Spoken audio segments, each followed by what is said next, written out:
FENCETECH2020, and I looked at this a little bit early, so I didn't get all the details. So explain to me what you're about to talk about. So this is the SYNQProx BLE node is what we call it.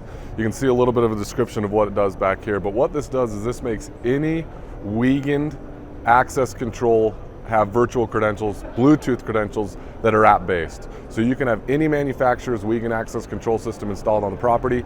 You can go in for very inexpensive, add this to any Wiegand device, card reader, keypad, receiver, UHF reader, and then they will now have virtual credentials through our Bluetooth app that can be downloaded.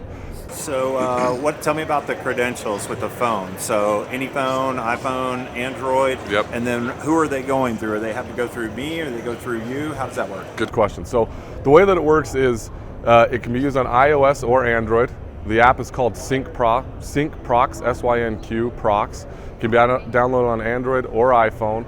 And the way that the credentials are purchased are through the installing dealer. So if the property or the site wants to order more, they have to go through the installing dealer. There is a cloud-based portal where all of the credentials are administered by the dealer to their specific job sites or properties.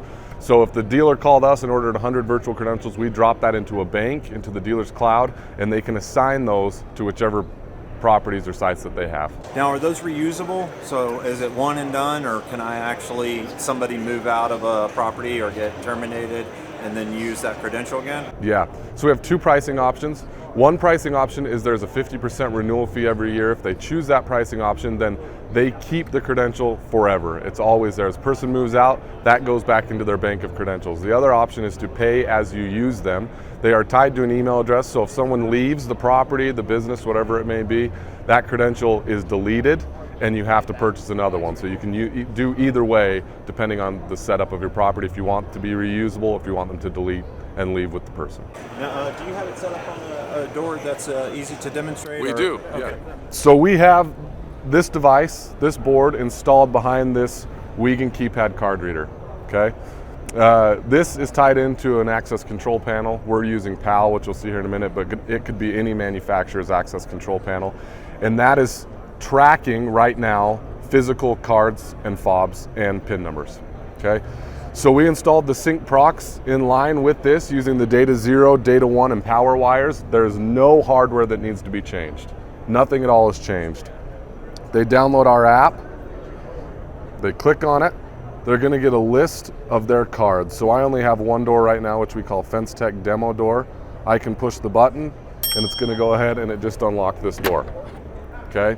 Now what passed through to the existing access control is the Wiegand serial number and facility code, if you want it to, that you have created through our web portal. And you can see here it shows right at the bottom.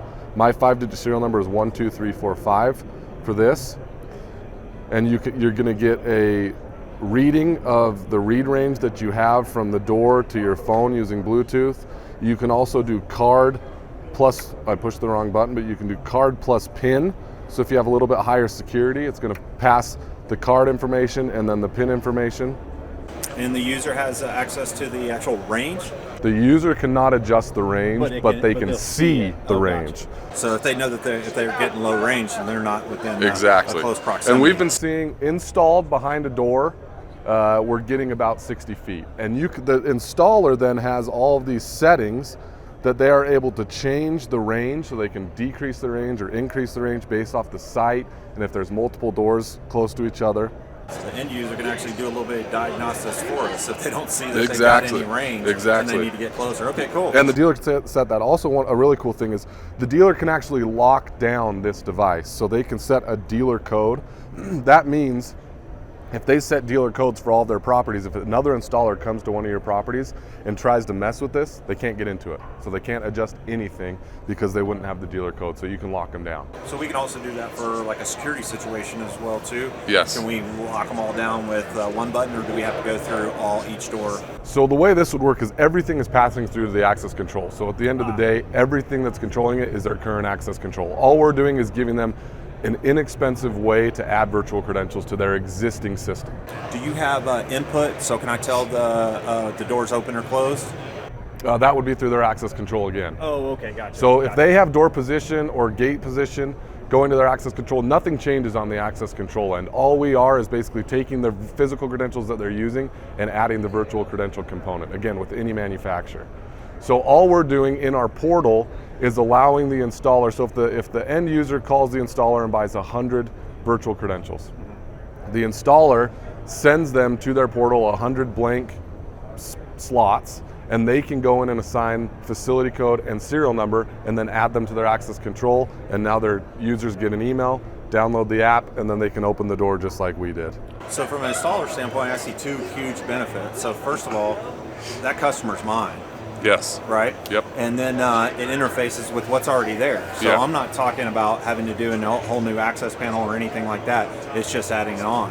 So so I could actually have already jobs out in the field that I can now go back and resell this product if they want to use their phone as a credential. Yeah, that's right. Gotcha. Without having to say, all right, it's going to be another $50,000 Exactly. to do all your doors. So a lot of our competitors, you either have to change out the hardware, the physical reader or receiver, or you have to change out the whole access control system to a Bluetooth compatible. Not ours. All you do is add this to whatever they already have on the property, and for very inexpensive, you've now given them virtual credentials. And their physical credentials and everything they have still works. And if they need telephone entry and access control panel, they can still go through you. Sure. Because you have that stuff as well, too. Exactly. All right, cool. All right, Quinn, I appreciate you showing that. Thank you very much.